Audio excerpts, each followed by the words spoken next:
اسلام کے لیے جو کچھ چاہیے تھا اس زمانے میں سیدہ خدیجۃ الکبریٰ نے وہ قربان کر دیا، یہاں تک کہ سرکار صلی اللہ علیہ وسلم سے کبھی کسی شے کا مطالبہ نہ کیا، اپنی پوری زندگی اسلام کے لیے انہوں نے قربان کر دی، جو سرکار کے نکاح کے بعد کی زندگی ہے، اور اس زندگی کے اندر انہوں نے کبھی بھی محبوب صلی اللہ علیہ وسلم کو اکیلا نہیں چھوڑا۔ اور ایک وہ روایت بھی موجود ہے، میرے محبوب صلی اللہ علیہ وسلم کی بارگاہ میں سیدہ خدیجۃ الکبریٰ رضی اللہ تعالی عنہا کی بہن جب آئیں تو میرے محبوب صلی اللہ علیہ وسلم نے انہیں پروٹوکول دیا، اور پھر حضرت اما عائشہ صدیقہ رضی اللہ تعالی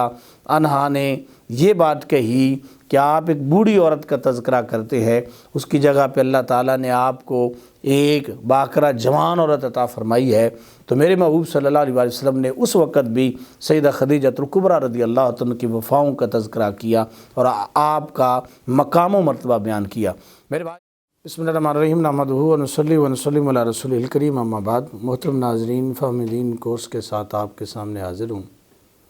آپ تمام ماں باپ خیریت سے ہوں گے۔ میری دعا ہے تمام عالم اسلام کے مسلمانوں کے لیے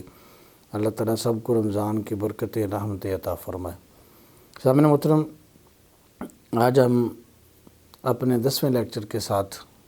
موجود ہیں۔ حضرت سیدہ خدیجۃ الکبریٰ رضی اللہ تعالی عنہا کے فضائل کے لحاظ سے آج کی ہماری یہ نشست ہے۔ میرے محبوب صلی اللہ علیہ وسلم کی پہلی زوجہ سیدہ طیبہ طاہرہ سیدہ خدیجۃ الکبریٰ رضی اللہ تعالی عنہا ہے۔ قرآن مجید فرقان حمید میں اللہ پاک نے فرمایا، النبی اولی بالمؤمنین من انفسہم وازواجہ امہاتہم، کہ نبی تمہاری جانوں سے بھی زیادہ قریب ہے اور ان کے ازواج تمہاری مائیں ہیں۔ ہم جب ان کی شان بیان کرتے ہیں تو یقیناً ہمیں ایک فیلنگ آتی ہے کہ وہ ہمارے مومنوں کی مائیں ہیں۔ سامعین محترم، حضرت سیدہ خدیجۃ الکبریٰ رضی اللہ تعالی عنہا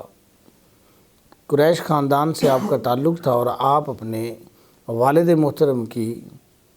جو وراثت تھی مال کے لحاظ سے اس کی مالکہ تھیں، اور آپ ایک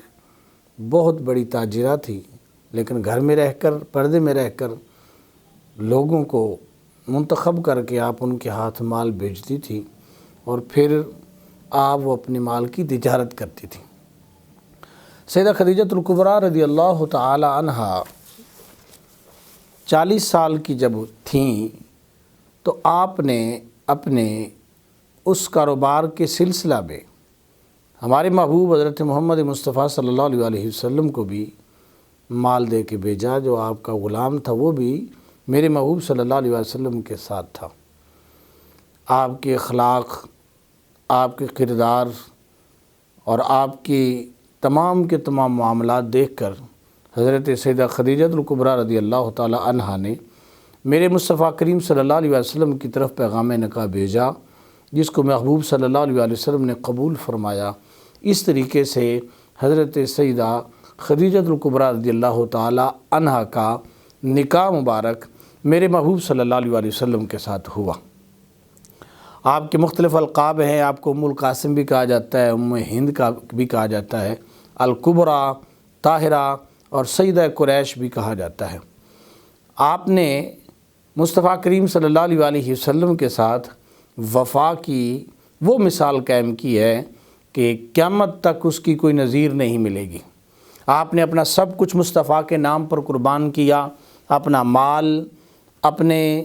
تمام کے تمام اوقات نبی پاک صلی اللہ علیہ وسلم پر قربان کر دیے، اپنے جذبات نبی علیہ السلام پر قربان کر دیے، اور پھر نبی علیہ السلام کی جو اولاد پاک ہے وہ تمام کی تمام سوائے